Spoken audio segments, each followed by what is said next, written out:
Hello and hi everyone. Welcome to Thermodynamics class. My name is Shafira and I'm going to talk about turbine regarding its function, application and solving related problems. As you can see now, this is a blade of the turbine. Turbine is a device that drives the electric generator in steam, gas or hydroelectric power plants. As the fluid passes through the turbine, work is done against the blades, which attach to the shaft. As a result, the shaft rotates and the turbine produces work. One of the applications of turbine is in power plant, where a gas turbine is used to produce electric current. Let's solve a problem related to the turbine.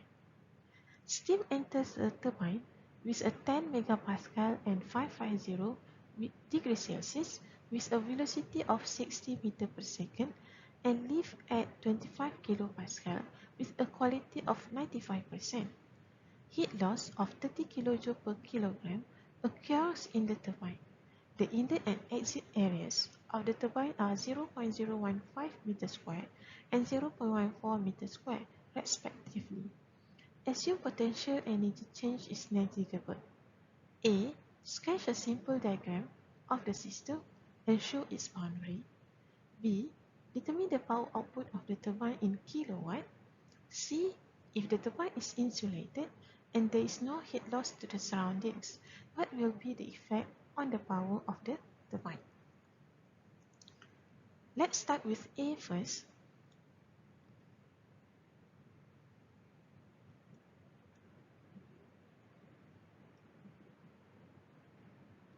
So this is a schematic diagram of the turbine, and turbine is a device that produces work. The dashed line here to represent the boundary of the turbine. This is the inlet stream of the turbine, and here is the outlet stream of the turbine. Inlet stream of the turbines has a pressure of 10 megapascal, temperature 550 degrees Celsius, velocity is 60 meter per second, and area is 0.015 meters square. At the same time, there is a heat loss to the surrounding, which is 30 kilojoule per kilogram. Outlet stream has a pressure of 25 kilopascal, quality of 0.95, and area of 0.14 meters square. So this is the answer for A. For B, we need to find the power output. So power output is referring to work out in the unit of kilowatt. Okay, so we can get the work out from the energy balance of steady flow device. So let's write the energy balance for the steady flow device, which is energy entering to the system is equal to energy leaving from the system. So energy entering is in terms of Q in terms of work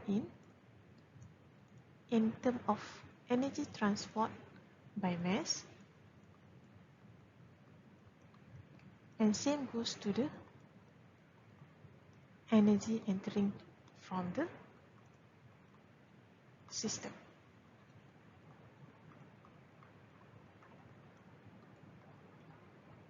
So let's simplify this energy balance related to the situation given in the problem statement.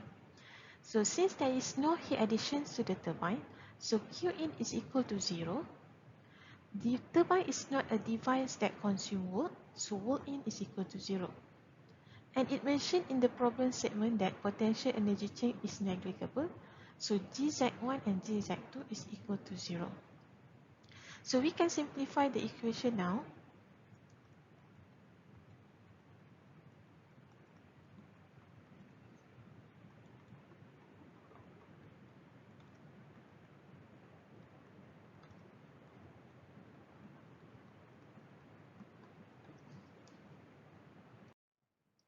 So from the simplified energy balance just now, So since we need to find the work out, so we arrange the equation. Then we get negative m q out plus m h1 minus h2 plus v1 square minus v2 square over 2. Okay, so from this equation, so we don't have the mass flow rate, h1, h2 and velocity 2. So we need to find these properties first in order for us to get the value for the power output. So let's find mass flow rate first. So mass flow rate is equal to velocity times with the area over specific volume. Specific volume is not given, so you need to find the specific volume. So from the inlet, the pressure is 10 megapascal, temperature is 550 degrees Celsius. From table A5, this table is available in the reference book that I will mention at the end of this lecture. T1 is higher than saturation temperature at the pressure of 10 megapascal, so means that the water is in a superheated vapor phase. Okay. So since it is a superheated vapor phase, we need to look at table A6 and we can get the specific volume, which is 0.035655 meter cube per kilogram. Okay, now we can calculate the mass flow rate. Velocity given is 60 meter per second. Area is 0.015 meter square. And the specific volume 1 is 0.035655 meter cube per kilogram. And mass flow rate is actually equal to 25.24 kilogram per second. So mass flow rate is actually equal to mass flow rate of the inlet and also equal to mass flow rate of the outlet. Because this is a steady flow device, so mass flow rate is constant. Now we also need to find the H1, right? So H1. So H1 from the table A6 is equal to 3502 kilojoule per kilogram. And then we need to find the velocity at outlet and the H at the outlet. So for the state 2, we can see that state 2 at outlet stream. Okay. The pressure given is 25 kilopascal and X is 0.95. So means that it is in a saturated liquid vapor mixture. Okay. So now we can find the H2, which is equal to HF plus XHFG. So from table A5, HF is 271.96, X is 0.95, and HFG is 2345.5 kilojoule per kilogram. So H2 is 2519 kilojoule per kilogram. So we have left with one properties that we need to find is a velocity. So velocity is actually equal to mass flow rate times with the specific volume over area. We don't have the specific volume, so we need to find the specific volume too. For the state 2 that it is in a saturated liquid vapor mixture, so V2 is actually equal to Vf plus X Vfg. From table A5, Vf is 0.00102 plus 0.95 times with 6.2034 minus 0.00102. So V2, which is specific volume at the outlet, is 5.8933 meter cube per kilogram. So now we can get the velocity. So mass flow rate is 25.24 kilogram per second.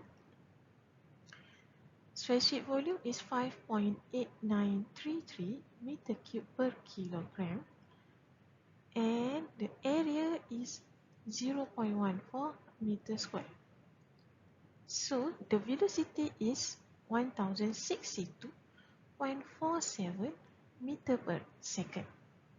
So now we already have all these four properties, so we can get the power output. So just substitute all the information and data that we get and from the problem statement.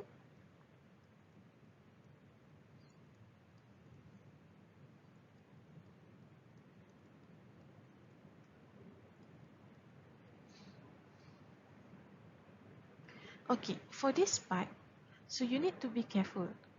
H1 is 3502, H2 is 2500.19. So the unit is kilojoule per kilogram. Okay. While the velocity is the unit in meter square per second square. So then later you need to convert it. So 60 meter per second square minus 1062.47 meter per second square and divide by 2. And this one you need to multiply with 1 kilojoule per kilogram over 1000 meter square per second square. So this is a unit conversion for between the kilojoule per kilogram and 1000 meter square per second square. Okay. So you will get the answer which is 10327.92 kilojoule per second, where 1 kilowatt is actually equal to 1 kilojoule per second. So the answer is 10,327.92 kilowatt. Okay, so this is the power output. Okay, now for the last one, if there is no heat loss to the surroundings, means the turbine is insulation. So what do you think about the power of the turbine? So either it will be increased or decreased.